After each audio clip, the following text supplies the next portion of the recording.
my name is James Woodhouse, and I'm here to talk to you about sentientism. It's a worldview, like humanism, and I think it presents some challenges for humanism, but as I'll try to persuade you, I think some opportunities for humanism too. So, as well as being a sentientist, I consider myself a humanist, and I'm a humanist school speaker. And when I'm speaking to school kids about humanism, I tend to suggest that the humanist worldview, like many religious worldviews, is trying to answer those two big questions: what's real, how should we work out how and what to believe, and as importantly, what matters and who matters, the central question of ethics. And the way I've summarised that for a young audience is that humanism is about evidence, reason, and compassion. So they'll just take three words away, even if they forget everything else I've said. So when we think about what's real, humanism answers that question with a naturalistic approach, grounded in using evidence, information about reality, and reasoning, hopefully aware of our own biases and our own flaws, and with humility, but reasoning to try and work out what's true and what's real. Compassion answers that second big question: what matters and who matters, and how should we act in that context? Sentientism is very simple in that it shares that naturalistic commitment with humanism, exactly the same. But it just suggests that when we're thinking about compassion, that question of who matters, we need to push a little bit further. We need to push a little bit further to grant compassion to all sentient beings, all beings that have the capacity to experience, suffer, flourish, feel anything good or bad. So that's why I summarise sentientism as evidence, reason, and compassion for all sentient beings. It's quite a simple next step for an audience of humanists. But it might be useful to put this in some historical context. Where do these sorts of ideas come from? What are their origins and how have they changed over time? And that will help me explain how humanism and sentientism might relate. So if you start in the middle of this diagram, and at the top, this what to believe and how to believe question has deep and ancient roots, of course. And as humanists and as sentientists, we might say, well, we have a naturalistic approach that uses evidence and reason, and you might set that against an approach that is maybe based on dogmatic beliefs, or revealed beliefs, or fideistic beliefs based on faith, that we as humanists would say, we're not sure they're grounded in reality, so we choose the naturalistic approach. And those ideas about taking a naturalistic approach weren't invented by humanists in Europe a few hundred years ago. I'd argue they have deep and ancient roots, and I think humanist historians would completely agree. If you really want to push it, I think they might even have pre-human roots, because I think there's a good argument to say that non-human animals are, in a sense, naturalists. They don't believe fabrications, they don't have dogmas, they are using their senses to try and gather information about the world, forming putative basic beliefs, and they're using those to navigate. You might even say that naturalism predates humanity itself and exists outside of humans. And I think in the human developmental cycle, you might argue that even the youngest human children start out as naturalists. It's not a choice to take, but again, they're using their experience and their senses to try and honestly understand reality. So it's an ancient and old idea. Now, for many people, one of the critical questions in that naturalistic choice is about theism and God and religion, because these things are socially so prevalent in human societies that it becomes a central question. And for most people, if you have a naturalistic worldview, you have a naturalistic method, that also leads you to some conclusions about whether the world is all natural, and whether there are supernatural things in it. So most naturalists, and interestingly not all, might come to atheism as a stance about whether a God exists or not.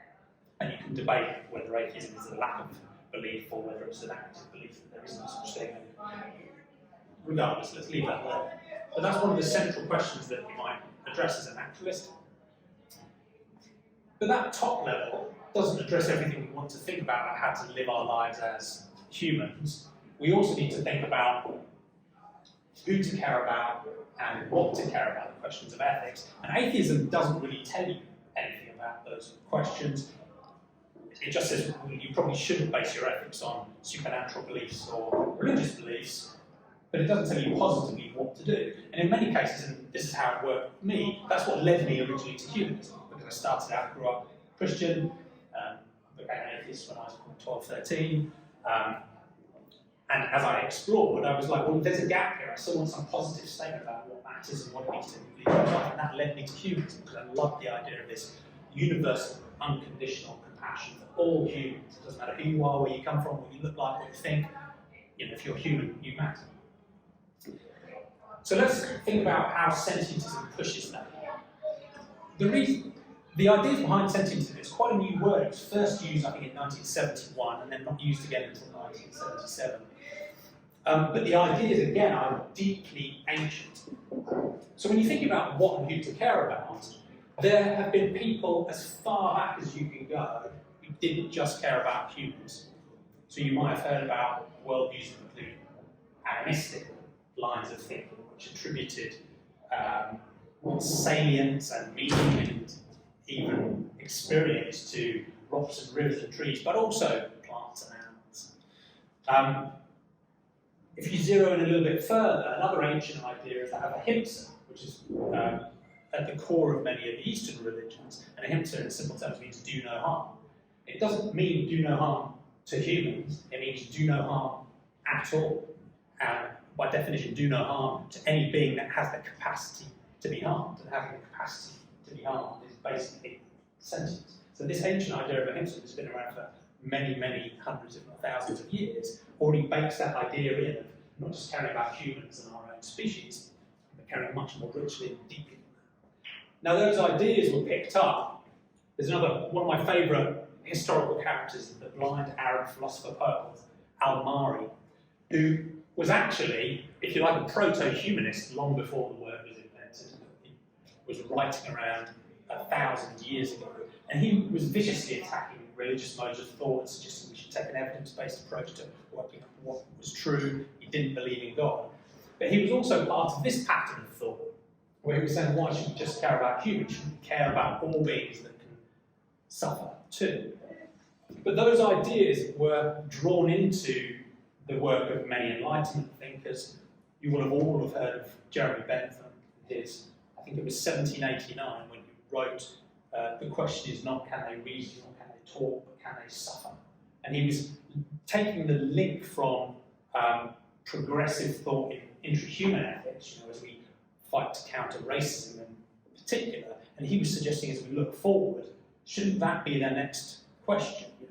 Why should we restrict our compassion to those who can reason, those who can talk? Shouldn't it be all those that can suffer? Now, personally, he didn't follow that through particularly strongly, but in 1789, he was essentially laying out a case for a sentiocentric scope of moral consideration. That then got crystallised, again in the 1970s. A lot of it happened in the UK around a group called the Oxford Group. You would have heard of Peter Singer, you may not have heard of Richard Ryder and the Godloviches, and there was a group of academics and philosophers who were really, sometimes Peter Singer talks like he made it all up, or other people talk about Peter Singer like he made it all up. He absolutely acknowledges this deep ancient history they're tapping into. Again, they're picking up old ideas, crystallising them, sharpening them, and putting them into a new context. And that really was the start of the modern animal rights, animal advocacy movements here. So that's one theme of thought that I'm suggesting is coming in to try and influence and enrich humanism from one side.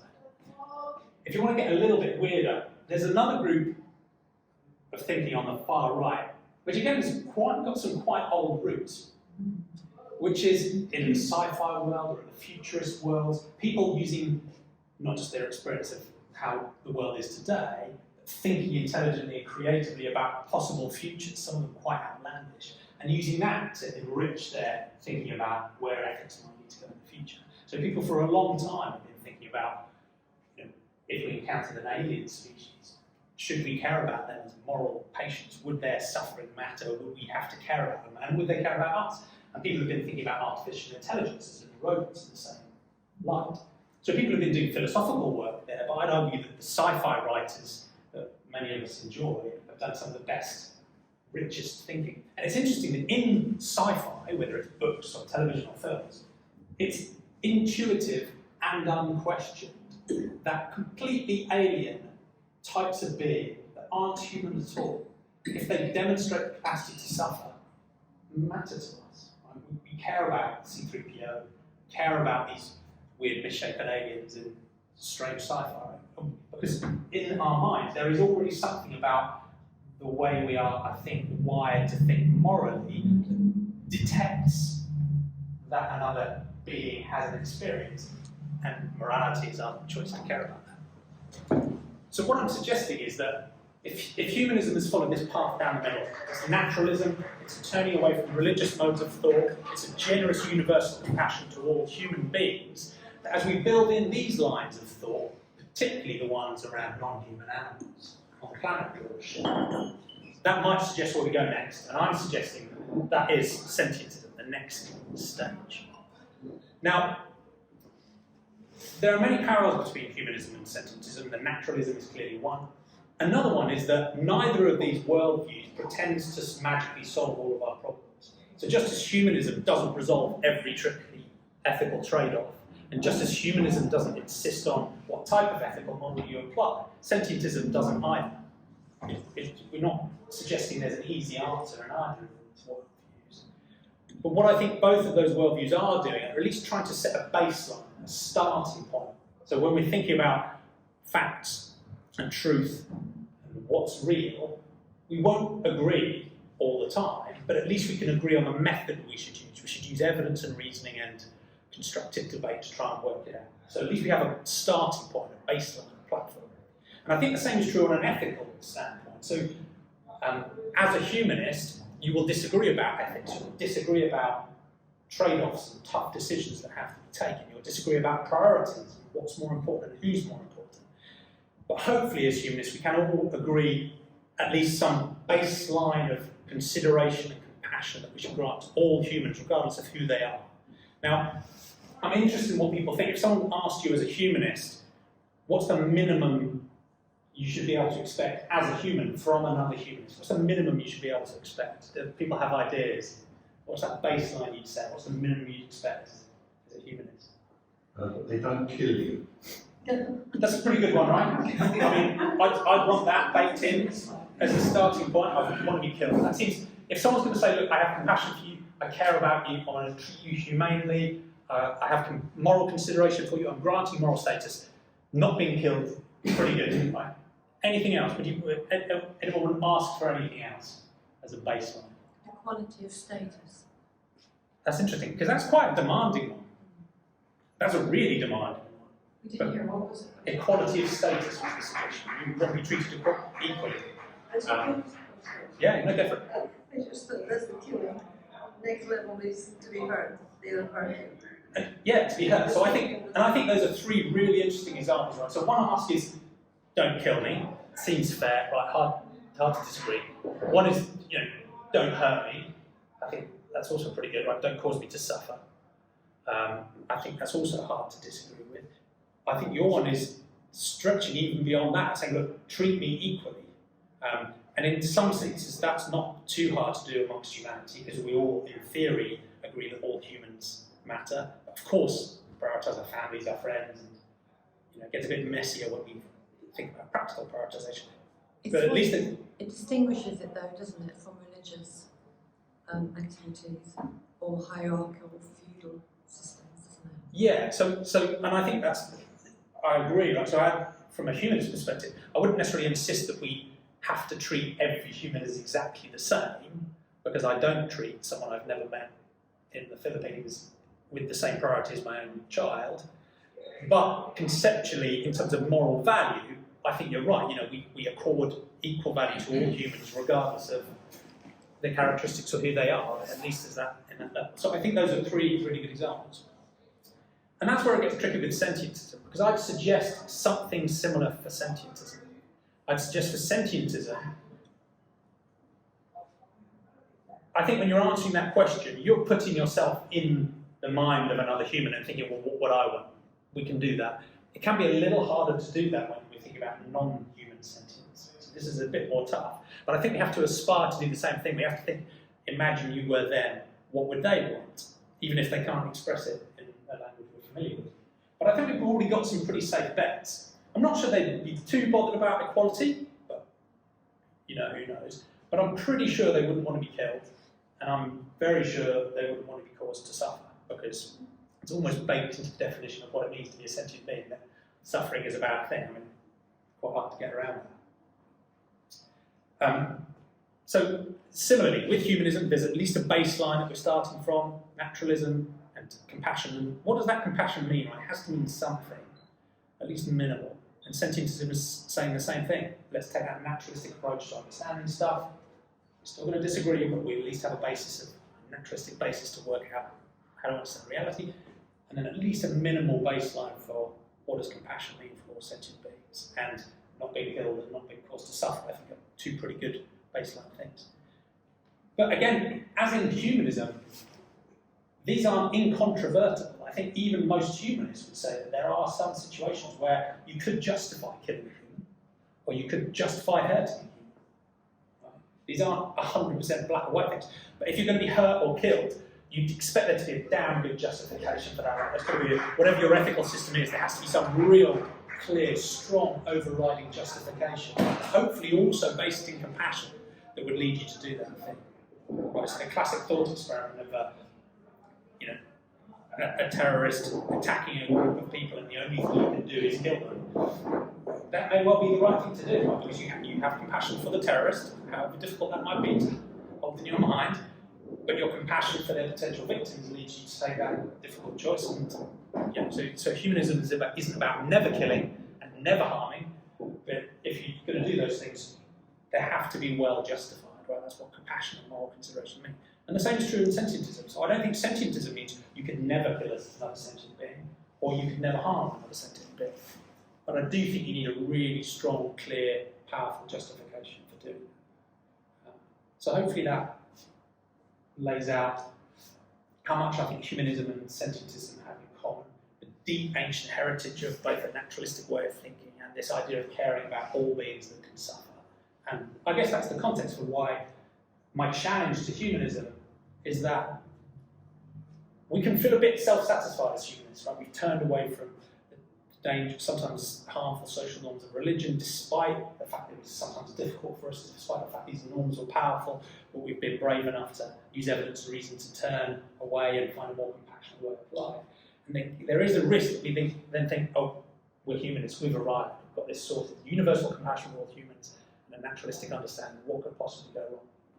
And what I want to do is suggest that let's keep thinking, let's keep evaluating, let's keep testing ourselves, let's keep working out if there is a better way. And I'm obviously suggesting this is it. So, if you bear in mind the implications of humanism, they touch almost everything, because humanism drives what you believe, and humanism drives who and what you care about. And sentientism does exactly the same thing. So you could argue that these worldviews influence almost everything.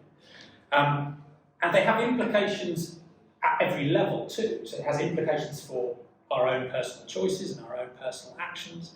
It has implications for the things we say, the things we advocate for.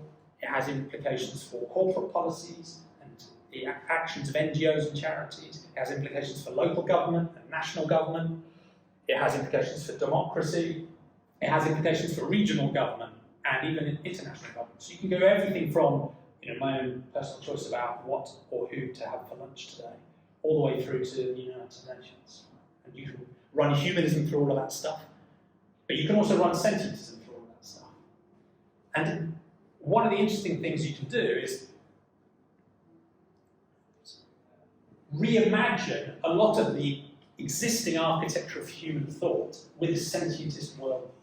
So one of the powerful things I think humanism has already achieved. Many people around the world don't really know what humanism is, they may not identify with it, but it's had an undeniable impact on so many different modes of human thought. Driving through philosophy, driving through democratic modes of government, influencing the way we think at all sorts of different levels of government. So you can do an interesting thought experiment of saying, well, if we move to this sentientist worldview, how might we reimagine that entire human architecture of thought?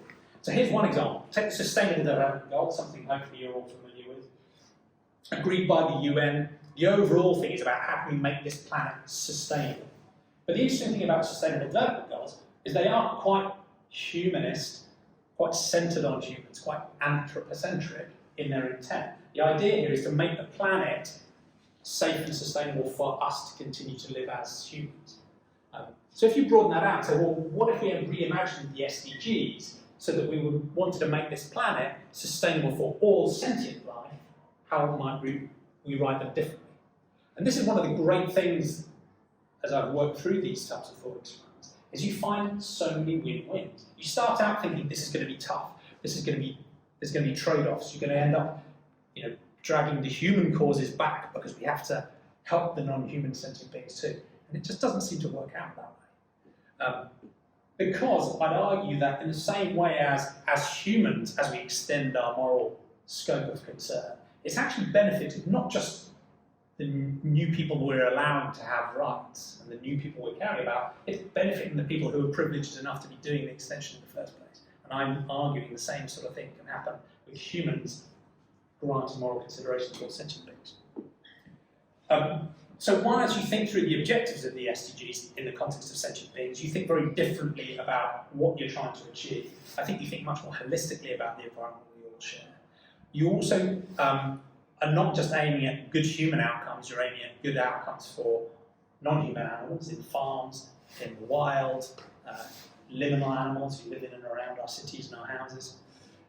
But the win-wins work really well too, because one of the critical things we're doing to damage our environment is actually the catastrophic waste of animal agriculture. So that's another area where you go, by thinking through this SDGs from a sentientist point of view, a more compassionate point of view, you'll actually also accelerate fixing some of the problems we need to fix for humanity as it is.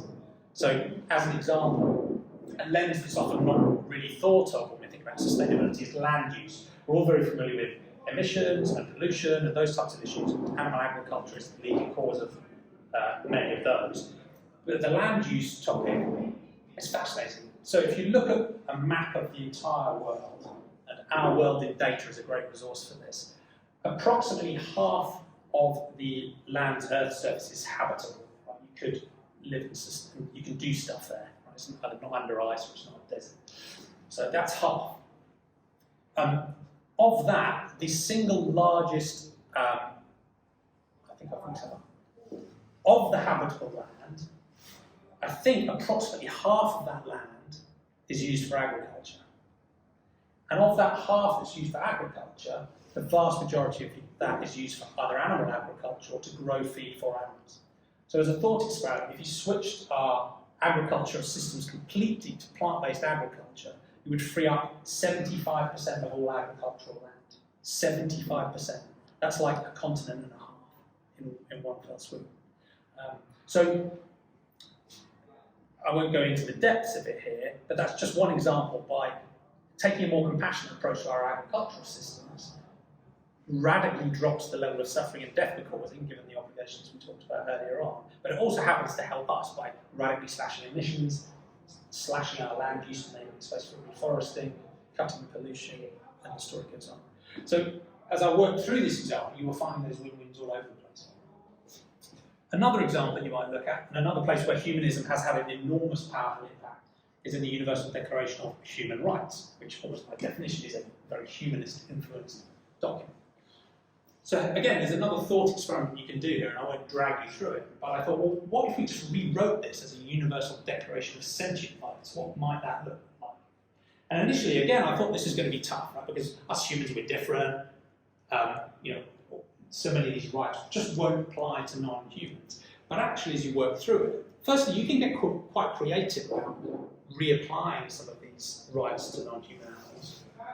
Often, as we learn about their capabilities and their rich lives, you can actually see contexts where even some of the more advanced rights might actually have some application. But the more important point is that the rights that us humans think of as most fundamental, and again, I'll come back to the suggestions later on, but don't kill me, don't hurt me, and the stuff at the base of Maslow's hierarchy, that I need shelter, I need warmth, I need family connections, I need food, I don't want to be hurt, I don't want to die, right? These are the basic stuff, the non-negotiable human rights that we'd all say those are the most important. As you get closer to the base, the fundamental base of those needs and rights, Because of our shared evolutionary history, those are exactly the rights that are most broadly shared across the family tree of species because of their evolutionary context. So the more important the right is, the more confident you can be that a non-human animal would care about it. So actually, this exercise of rewriting the Universal Declaration of Human Rights, which to be honest is probably ready for a rewrite anyway, but rewriting that in the context of granting moral consideration for all sentient beings was much easier than I thought it would be. And it's this type of exercise that I think you can run through, like I say, at every level of governance, personal decisions, corporations, NGOs, regional governments, national governments, and up to the UN. And at every level of governance, those moves are actually already happening. So I wanted to stop here by talking about the movement, if that's what sentientism is. I guess it's a worldview, but it's also an early stage movement. In simple terms, here's the plan. I think all human-caused problems and all of the problems caused by powerful artificial intelligence either come down ultimately to a failure of understanding, a failure of belief, or a failure of ethics and a failure of compassion. Either we've misunderstood something about the world, we've just made a fundamental mistake, got something wrong, or we've decided we don't care, or we act as though we don't care. And I'd be interested if people can come up with counterexamples, but I struggle. Maybe there are some, but it seems to me that one or both of those problems, deep problems, underpins nearly all of the problems we're facing. So the idea is that if we can persuade 8 billion humans to become sentientists, that will just solve all of the world's problems. That's the plan. We don't just have to persuade the humans, we have to persuade the powerful artificial intelligence as well. Because if they're not sentientists, we're in trouble, seriously. And that's only half a joke. So it's been an amateurish exercise of trying to develop this worldview, popularise it, build some communities around it. I run a YouTube and a podcast. It's a very early stage thing. But in simple terms, that really is the idea, just to try and persuade more people to adopt this worldview and then apply it on all forms of human governance, thereby solving all the world's problems. That's the idea. So, to wrap up this part, and I just want to turn the rest of this into a conversation, hopefully you see there why I think it is a challenge to humanism, but it is also an opportunity. This can get difficult because when you start thinking about the implications, it does butt up against some of our deeply entrenched social norms. So nearly all of us have been taught, almost from birth, that in simple terms, and I can't dance around this, it's normal, even good, to exploit, imprison, harm, and kill non-human sentient beings for basically trivial reasons. Right? That's just something, I mean, I was brought up to believe that, our society believes that, and our society acts that way. So it's difficult when you bump up against those powerful, entrenched social norms. It's risky, you can feel uncomfortable, you get called weird, you can feel strange. But I have an enormous faith in the humanist movement because we're good at that stuff. Right? That's almost the essence of humanism, is you can maybe be brought up, trapped by some powerful social norms that are deeply important, but if evidence and reason points a different direction, you're willing to take some risks, you're willing to push for what's right, and take some steps forward. So to my mind, that's why humanism has been so important, acting on the forefront of many social justice issues, while conservative religious organisations are often working the other way, trying to slow things down, back away, and pull us back to tradition. Humanism is on the front foot, pushing to the next level. And that's the opportunity for humanism, in my mind, is that humanism has actually a choice as a movement. You can either join with the religious conservatives and hold back and stick to tradition, or humanism, again, can play a leading role in advancing this next social justice cause. And there's the opportunity. So I'll leave it there, but I've got loads more slides, and I'd love to just have an open conversation with you about what you think, challenges, questions, anything's on the table. But yeah, thank you for listening to. Well done. Great. Here we go. If we can't even convince people on the right political course to take, whatever that may be, how do we convince people to subscribe to sentientism, stop eating meat, especially when meat is so important to so many poor people, really sort of subsistence, sort of farming lifestyles throughout the world. You know, doesn't it behoove us to make far larger investments into something like a lab-grown meat, so that we're not necessarily vegetarian or vegan, but we're not harming animals either? Yeah, massive question. Sorry. A deeply important one, and I like it because it shows that we're taking the idea seriously, as opposed to just... So, what to do about this is a massively complex problem, and it's very different in different parts of the world and in different populations. Completely agree. To start with the first part of the question, how do we persuade people? On the one hand, it's extremely difficult because we have entrenched social norms and practices and industries, and in some cases, genuine human needs that are based on our current practices, right? So that's extremely hard to change. On the other hand, it's actually quite easy because I think most humans are already part of the way there, because almost every human already has rich compassion for at least some non-human sentient beings. So whether we have dogs and cats in our houses, or whether we feel an affinity for some wild animals, it's already there. Right? You actually very rarely find someone who really only cares about humans. So in a sense, you know, if you care about some non-humans, why not the others? So there's a latent ethical agreement there that I think is actually something we can tap into quite easily.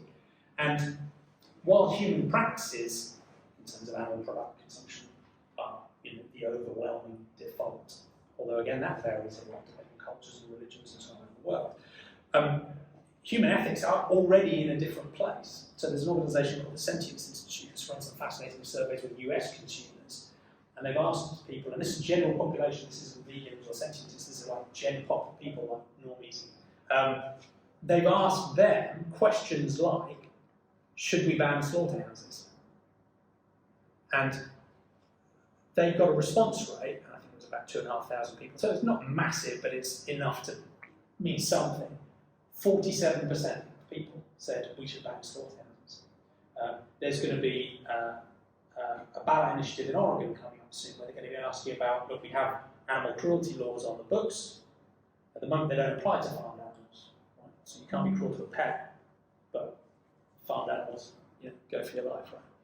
Crazy. So they're going to ask a very simple question of all of the Oregon population as they do a state election. Should we remove exemptions from animal cruelty laws? Who could disagree with that? If the vote is yes, and if that gets carried through into Oregon state legislature, which is basically not going to happen, if it did, it would make Oregon a sanctuary state that ended all animal agriculture in the state through that simple thing. Now, I don't think they'll win that, but I don't think it'll be 5% or 10% of the people who back that. If they get it on the ballot, I think that'll be quite a big number too. You see similar initiatives in Switzerland, which didn't carry through, but again, tens of percents of people who are, they haven't changed their behaviour, they haven't changed their choices, they haven't changed what they fund. But in theory, they know where we should be going. So that's the sort of, it's extremely hard, but I'm also quite optimistic about human capacity for compassion beyond our own species. The practicalities are absolutely fascinating. And the phrase I use to describe the approach I think we should take is a just transition. And you'll see that used in intrahuman causes as well. But I think it has a particular potency here. And you see it in the environmental movement as well. So in the same way as you wouldn't just shut down all oil and coal production and switch to renewables without looking after the people involved in those industries and thinking about how to change in a way that's compassionate to the people involved in those industries, exactly the same applies here. So in the West, whatever that means, it has a very different character because the number of, although the animal agriculture industries are extremely powerful, their lobbying power is overwhelming, they're right up there with the NRA in terms of power. Not just in the US, but in the UK and in Europe and everywhere else. They're actually quite small in terms of the number of people. So the transition challenge around those industries in the West isn't really that hard. Partly because they're reasonably small, partly because we already have the answer at scale already, and basically they're plants and plant-based agriculture, which can meet all of our nutritional needs using much less resources. So in the West, it's a culturally challenging transition. The actual transition for the industries, I think, is not as hard, And if you switch government subsidies from funding animal agriculture to supporting that transition in a compassionate way, helping farmers switch their focus to plant production for human consumption, or to reforesting, or to environmental stewardship, or to tourism, or whatever, I think you can do that.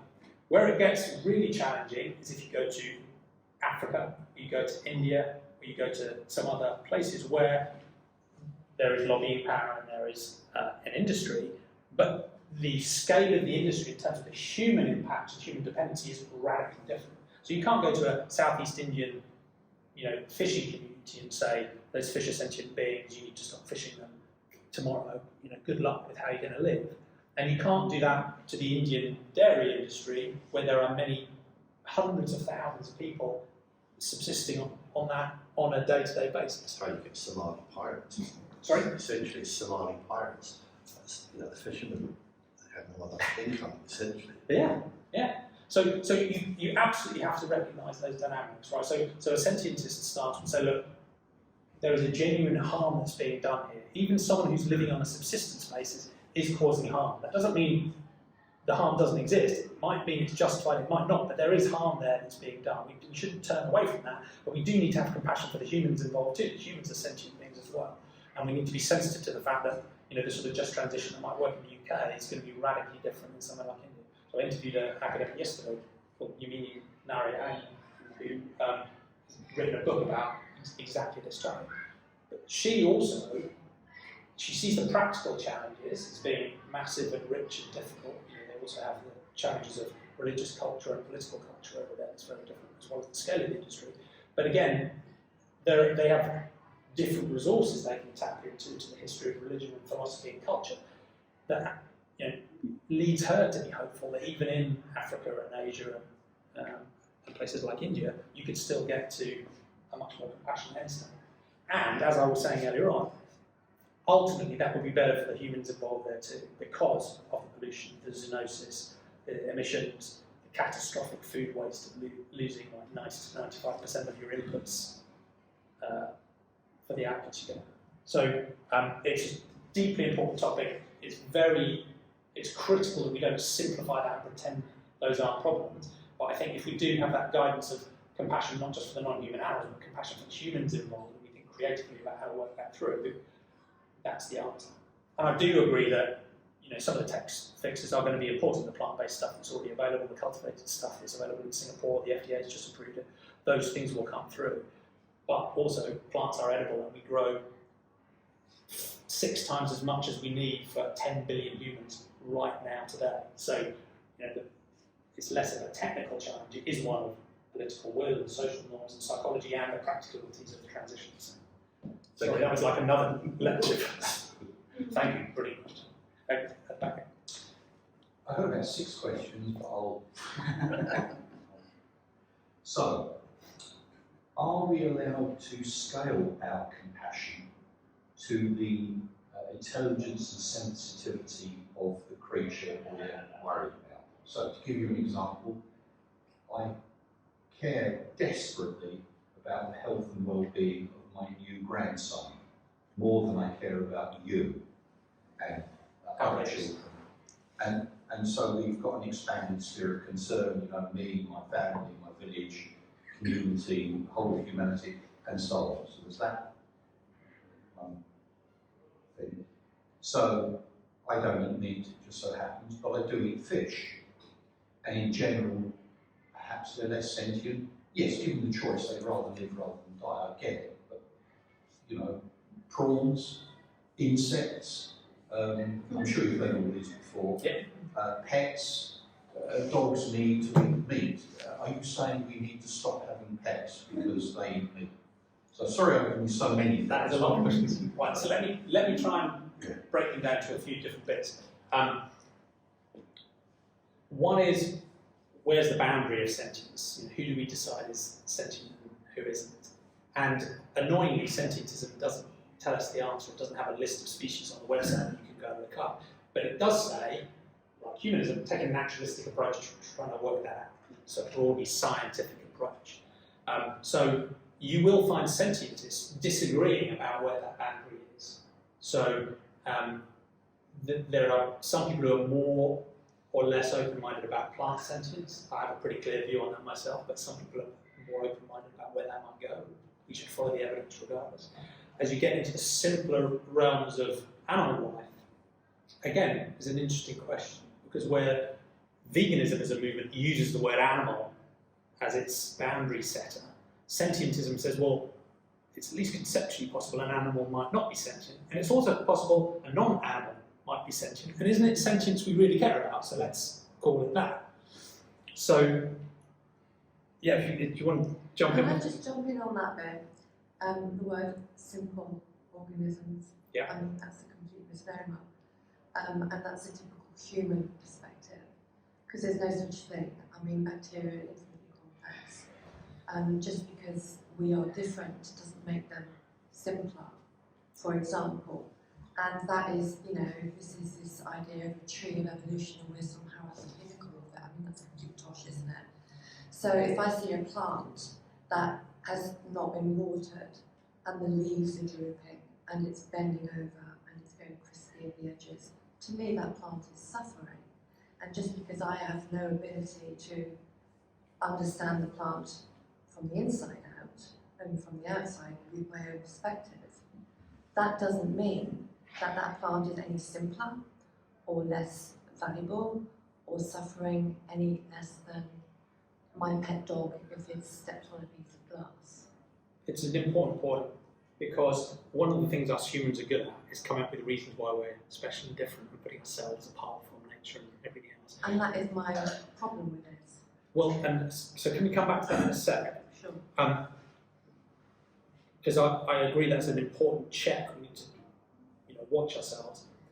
When I talk about simple, I guess I'm thinking in a technical term about the richness of the information processing or the interaction of ranges of different cells, and I think you can take a scientific perspective that can talk about that. What I'm not suggesting is that's necessarily a difference in value. So there are questions about bivalves, oysters, for example, or there are questions about, I think an easy example is a sea sponge, which has no nervous system at all, yet is still called an animal. So the answer is, I think the boundary is fuzzy. We should take a scientific approach and a humble approach and a prudent approach to try and work out where that boundary is. But again, to your point, there's a subsequent question is, okay, once we've worked out roughly where the boundary is and acknowledging it's movable and the science will shift and there's always new evidence, the question is, within that scope, can we differentiate? And again, sentientism doesn't actually tell you yes or no. So there are some sentientists who will push for a much more egalitarian approach, similar to, I guess, the view you were laying out, which is, if you're sentient, you matter and you have value, and that's sort of the end of the story. Whereas there are other sentientists who say, well, I set my baseline as sentient, any being sentient gets included, but I do reserve the right to be able to grant maybe graded degrees of moral consideration within that, based on richness of experience or different capacities or different needs. Another approach that's been popularised by Peter Singer is to say, rather than thinking of every individual sentient being as equal in every way, because that can lead you to some quite tricky, thought experiments. If you could only save a mosquito or a human child from death, which one are you going to pick? I know which one I'm picking. You can aspire to egalitarianism as much as you like, but I'm saving the child over the mosquito. But there are other ways you can say, well, you don't have to look at every individual sentient being as equal, but we should regard equal interests as equal, if that makes sense. So some different types of sentients have different types of interests. So you and I and most other sentient beings have an interest in not being harmed, so we should consider that as equal.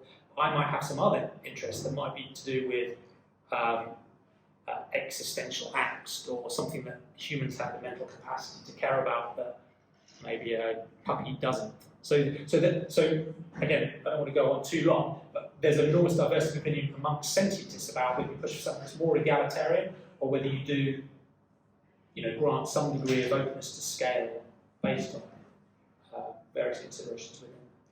But isn't that the absolute problem with it? Because if something is that subjective, that even within the believers, it's open to massive interpretation, and that's not just on one in one moment. That will vary with time and situation. I mean, it's a complex problem, right? to use that as a lens to look at the entire world and how the world should be progressing is inherently flawed.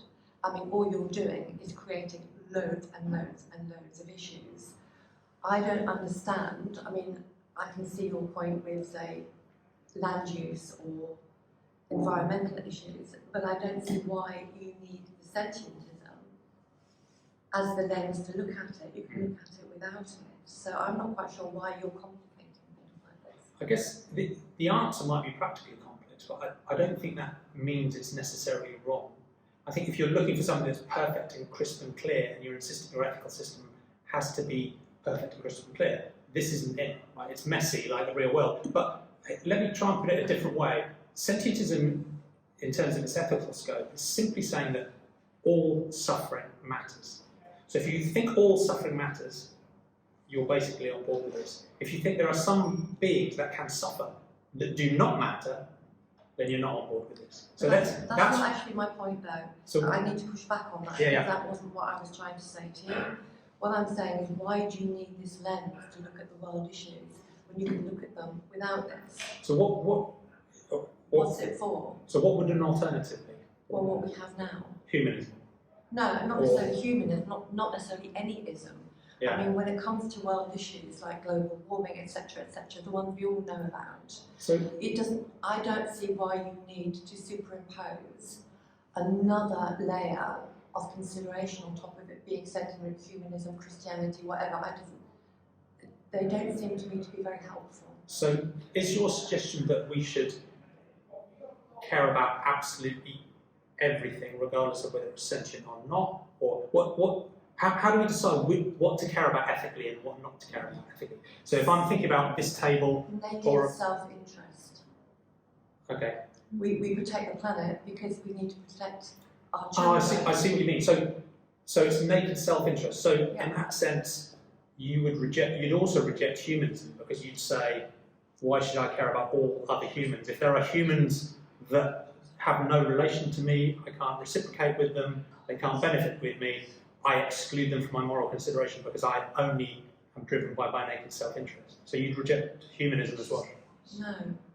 I've misunderstood you. Yeah, I think you have. Never mind. It's okay. Let other people. There's plenty Yeah, of yeah. people who need to speak. Yeah. But that is a valid point of view, right? There's a philosophical worldview which is, it's basically driven by my self-interest, and that's what my ethics is. Mm-hmm. And this is just taking a very different approach. Go for it. Yeah. So on the kind of similar related to the topic of like hierarchy or what matters. So let's say you do care about all animals, but then like there are some people who would actually argue that it's actually more compassionate to, let's say, when there's overpopulation of deer, to actually count the deer population, otherwise they'll starve.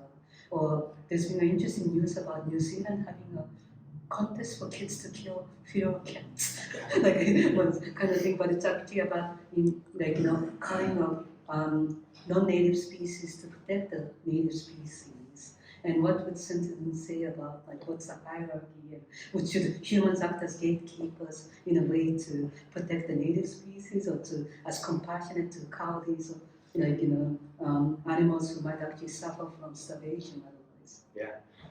So there isn't an easy answer, and sentientism doesn't give it, but it says that as we approach those problems, we should at least grant moral consideration to all of the sentient beings that are impacted. And that doesn't mean we're going to come to an easy answer. It may well mean we still come to a conclusion where the right answer could be to harm or kill others. But at least it says let's go into that conversation seriously caring about every one of the sentient beings.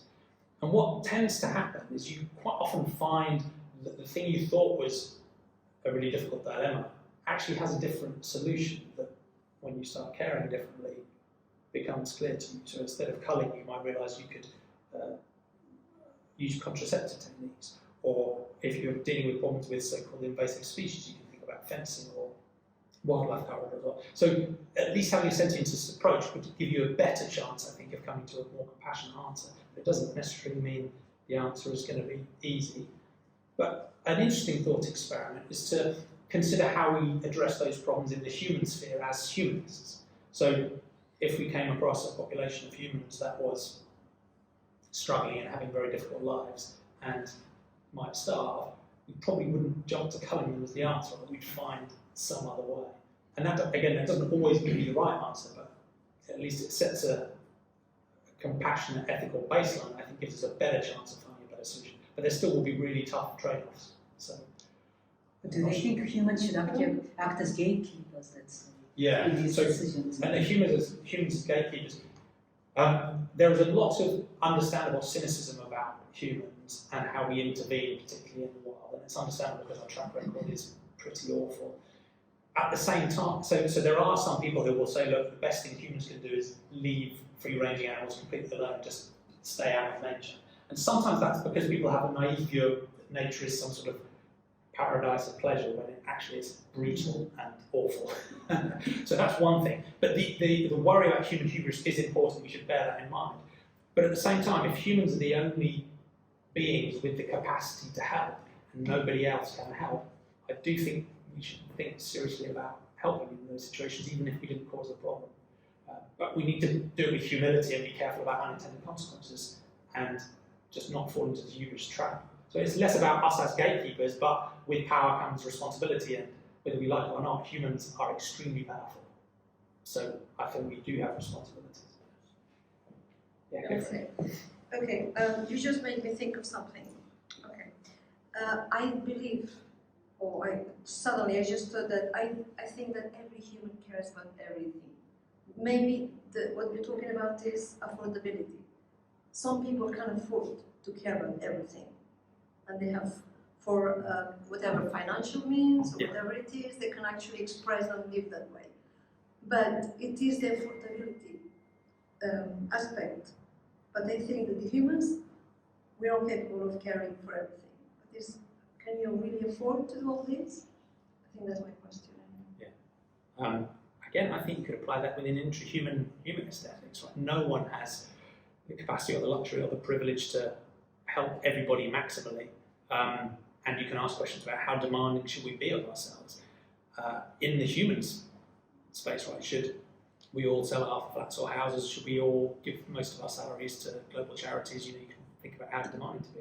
And I think in humanism, again, it takes a slightly neutral stance, which says, look, you can each choose how much you're able or willing to do based on what you can afford in your time.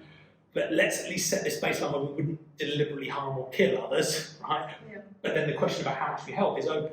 And I think sentientism takes a similar stance, which is that let's try not to cause harm or death, but then absolutely we have to recognise that different people have different capabilities and different abilities and different financial resources and different cultural resources that may constrain them from even meeting that obligation. We have to be compassionate about that too. But that doesn't change the ethics of who matters. So if there is a justification for harming someone, that doesn't mean the harm doesn't exist, right? The harm is there and the harm still matters. But maybe sometimes you can't afford not I to agree. harm.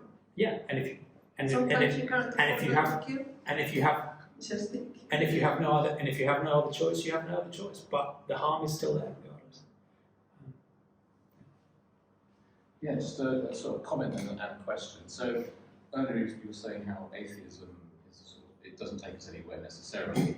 But could you argue that it sort of removes a block in the sense that a lot of religious systems are inherently a sort of traditional belief system pro-meat eating? So I think, for example, of the famous case of John Selwyn Gummer feeding beef burgers to his unwilling daughter during the 90s and during the BSE crisis, and he justified his beliefs in the sense that he said that being vegetarianism was actually evil because it was contrary to the dictates of the Bible. Yeah. So there is, but on the other, going back to I think also sort of building what was said about sort of naturalistic systems and colouring, how would it work into the sense of the natural environment and maybe in some context maybe rewilding and things like that, where you're not really dealing with an individual animal's interest or well-being, you're looking at a total system, and then may well be that you'll reintroduce predator species, for example, to control sort of an expanding population of prey species, and that's one of the problems that arguably has happened in our natural environments, that some of the top predators have been taken out. So how would a sentientist sort of justify that type of more sort of system-based approach, which would actually entail some animals being killed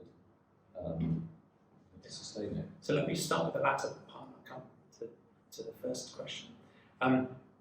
the question about free-ranging animals or animals in the wild is a neglected and deep and massive problem. So there are many more animals in the world than there are on our farms, and many more animals on our farms than there are humans. So there are so many, it's almost hard to quantify. No one really knows, but people talk about a quadrillion, a sextillion sentient beings, maybe free-ranging around the world. And as we all know as good Darwinians, Darwinian evolution is brutal and amoral and horrific. So I think there's an enormous amount of joy and pleasure in free-ranging environments, in nature, but they're not idyllic places at all. There is enormous horror, frankly, as well. And this is one of the difficult things about a sentientist stance, and I would argue any consistent stance that cares about non-human animals, is that matters too. Now, the question of what to do about that is a new field. There's really interesting research being done in welfare biology and wild animal suffering. How much is the suffering? What are the causes? Could it ever make sense to do anything about it? So there's a scale. There are some people who say, look, just never intervene because nature is some sort of perfect heavenly place and humans are evil, we should stay out of it. Others are going right to the other end and say we should potentially use CRISPR to re-engineer the biosphere to end Darwinian suffering and convert predators to being herbivorous and re-engineer. And if we rewild, let's do it with short trophic chains. So there's some crazy, out there sci-fi tech answers to resolving wild animal suffering as well. I think the middle ground at the moment is to recognise the risks of human intervention, but also recognise there are certain things we can be really confident actually are positive benefits without downsides. So there are already instances running right now where people are using wildlife corridors or fencing or contraception instead of culling or vaccinations for wild animals. That's normally done because we're worried about risks to us humans, but it also benefits the animals as well. So again, the sentientist stance doesn't answer that, and there's a massive diversity of different views about how to address that problem.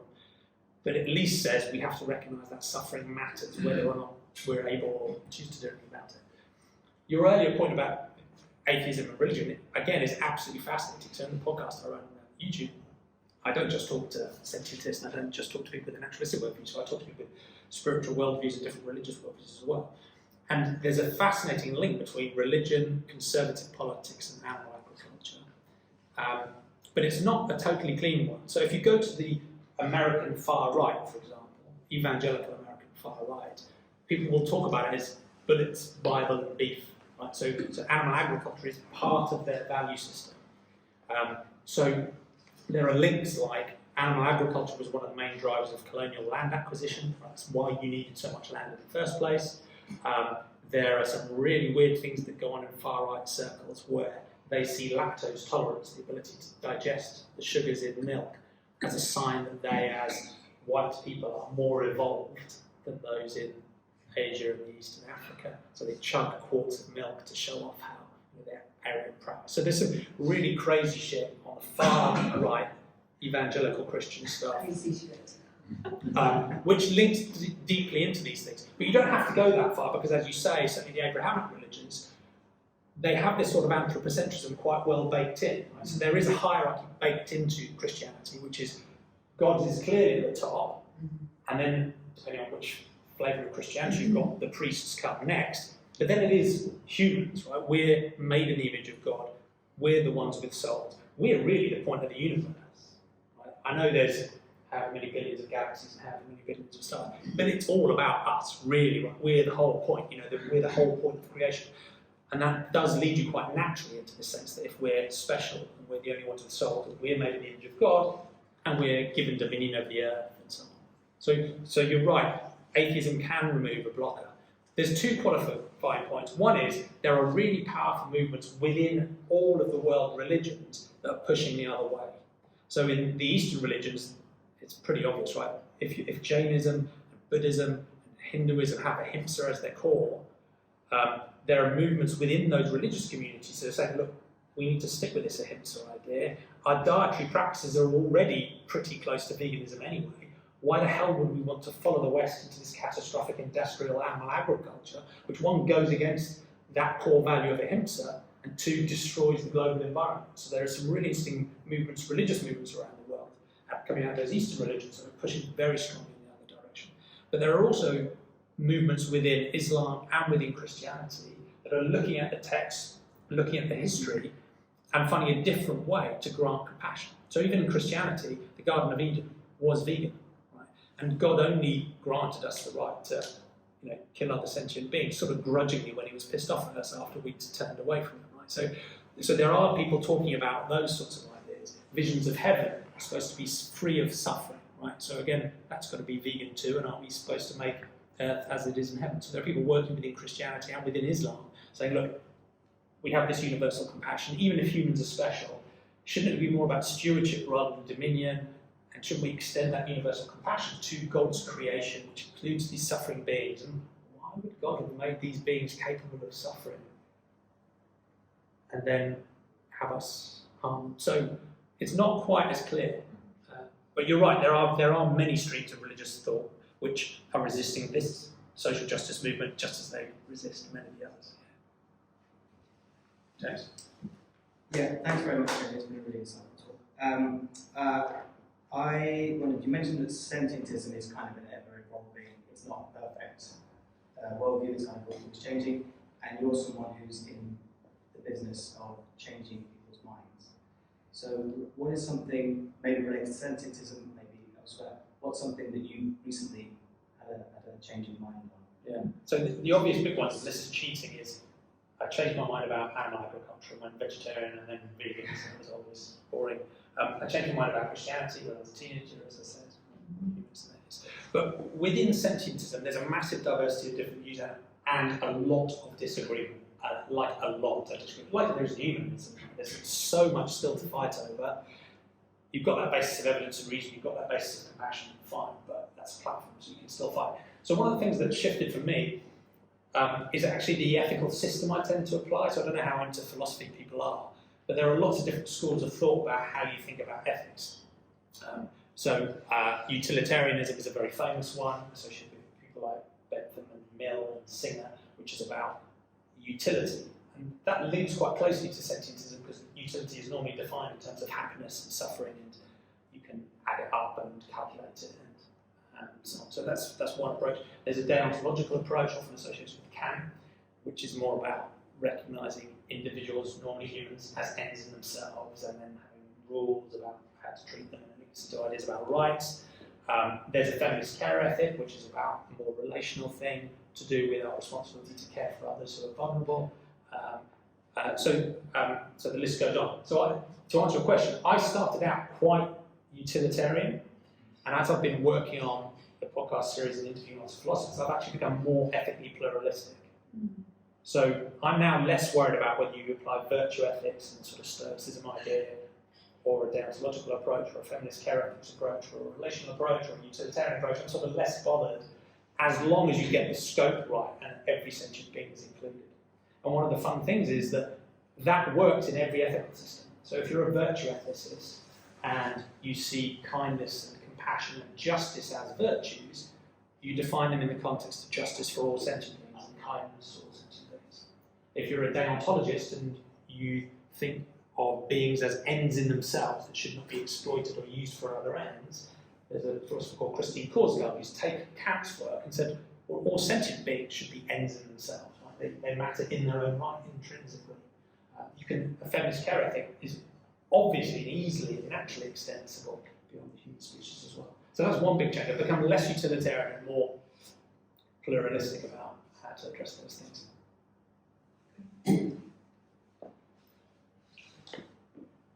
Any chance that there were two questions earlier on, insects and pets? Yes, thank you. So the current scientific consensus around insect sentience is that the more social insects are demonstrating quite strong evidence of sentience already. So bees are a classic example. Whereas and again, I'm going to annoy you again here, the simpler insects, if such a thing exists, the ones with less information processing complexity, less sensory richness, however you want to describe that, sorry. Maybe not, but there's a fuzzy area there. But there are at least some of the insects where there's already strong scientific evidence that are sentient. Just so I understand, you're going to judge me less harshly for eating insects than eating a pig? There's two ways to answer that question. Yes is the short answer, but the reason for saying yes could be because we're less confident about the sentience of the insect than we are the pig. We're really confident about the sentience of the pig. Or it could be, even if we think insects and pigs are sentient, we might think that the insects have a much more basic level of sentience, so we don't grant them quite as much moral consideration. Does that make sense? There's two different reasons why you might answer that question yes. There are some sentientists who would say, no, they're both sentient, so it's an equal choice. But personally, I would say no. I would say I'm much less confident insects are sentient, but even if they are, I think their degree of sentience is much less rich. The other thing I would say, though, is that if you have an even better answer than both of those, i.e. eat plants, yeah, let's do that. But without insects, there would be no plants, there would be no pollination, we'd all starve. Completely, and I'm not suggesting we end all insects. I'm suggesting we don't eat them. Mm-hmm. Yeah. And we don't unnecessarily cause them to suffer or die. That's all I'm suggesting. I'm not saying we get rid of them. I'm suggesting we don't hurt or kill them without a good reason. And pets? So pets, which many sentientists would tend to call companion animals, I think the key here, again, is the same as with humanist ethics, right? I think whatever ethical system you take as a humanist, the essential thing to do is try to take their position, understand what it's like to be them. And I think we do the same with companion animals. So I think the idea of owning another sentient being is unpleasant, just as it is for the idea of owning another human. I think we should recognise their interests, their needs, their need for autonomy, and where that leads me is that I think the breeding and the commercialisation and the selling of companion animals is something I disagree with, and I think we should bring to an end. Puppy mills and so on. You know, in a way, it's another form of farming for human gratification. But I do think we can absolutely have it mutually enriching interspecies relations, if that makes sense, right? So we have a rescue puppy at home. We do the best we can to make sure she has a happy life. I'm sure it's imperfect. We constrain her for her own safety. She doesn't get to do everything she wants to do. No, she's vegan. So this is the fact. She's not vegan because she doesn't have a philosophical position on it. She doesn't eat any animal products. But that's another fascinating challenge within people who care about animals, because many people who care about animals have animals in their homes. What do you feed them? And again, interestingly, if you follow the science, there's actually quite an easy answer now. So there are fully nutritionally complete vegan dog foods widely available that have been on the market for years. And even with cats, the solutions are there now as well. So one of my most recent interviews with Dr. Andrew Knight, who runs Winchester's animal ethics professional veterinary space, and he does the world's leading research on plant-based cat and dog foods. And as long as they're nutritionally complete, and that's important, they have to be, of course you need all the nutrients, cats and dogs can be 100% plant-based. And not only can they be, they seem to thrive on it, they seem to be better. Not because plant-based diets are magically healthy, but because many of the problems often associated with meat-based diets, which tend to lead to things like skin irritation, and eye irritation, and other diseases, just are dropped away. So the early indications are actually it may well be better for the companion animals too. Again, it's another nice win-win. And let me put it this way. Cats, for example, many people will say cats are obligate carnivores, so they have to eat meat. Right? So that's a simple story. They are obligate carnivores. It doesn't mean they have to eat meat, but it does mean they need things like spirulina and taurine. Yeah. Go for it. Question. Okay, let's imagine that there's a community of people, big community of people who can't afford to be sentient. Yeah. And I don't want to be vegetarian. I want to keep eating meat, but I have no money. I want to give it to them and help them. It's going to be like one not eating meat and a lot of them vegetarians. How ethical is this? So it depends which ethical system you approach, right? So if you're a utilitarian, you might be quite open to the idea, because utilitarians often tend to think you can offset in certain ways, right? So if I cause harm, I can offset by benefiting others or helping others.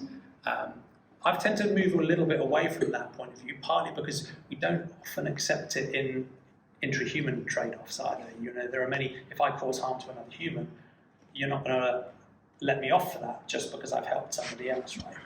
Because the harm I've done is still there, even if I've done some other good. So I'm a bit more hesitant about that. Yeah, but just imagine a lot of people become vegetarian. I'd still just go for it. Yeah, I'd like you to do both. But if you're not going to do anything, or you're going to do that, then definitely do that. The other point I would make. So there's a really important point about availability and affordability. Right?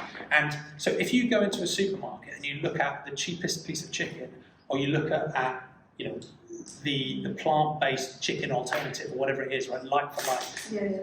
the vegan one is more expensive. Totally agree. And I think that gap will come down. But it is there and it's real, right? And I can't expect people to pay twice or 3 times as much for the more ethical product.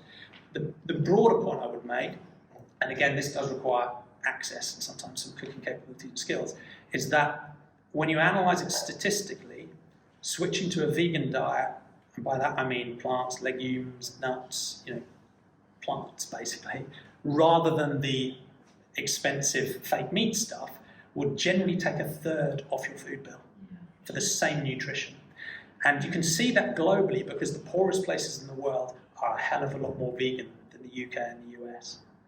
I mean, meat is not widely eaten in poor places. That's partly because meat is actually more expensive, and the reason meat is more expensive is because on average you have to feed 10 times the plants to an animal to get the same nutrients out as if you just ate the plants yourself. So there are genuine issues there, but writ large, because animal agriculture wastes nearly all of its inputs, at a base level, plant agriculture is much more efficient and cheaper than animal agriculture. Actually, I wasn't thinking about poor countries, I was thinking about in Europe, poor communities. Yeah. Which is, they can't afford to eat well, they can't afford to become vegetarians. So that's... Well, all I'd say is, and this is predicated on our ability to buy legumes and, you know, and nuts and pulses and the right plant foods to give them the right nutrition. If they don't have access to that, I agree, right? That's a real problem, and that's another problem we should be fixing. But if you switch from meat to beans and pulses and lentils and so on as your source of protein, you will live cheaper, as long as you have access to those things. Then you have to invest in education. I agree. It's all part of the just transition. It's all part of the just transition. Yeah. I think we have plenty to continue our discussion over at the pub. So please, everybody, let's thank Jamie for his time.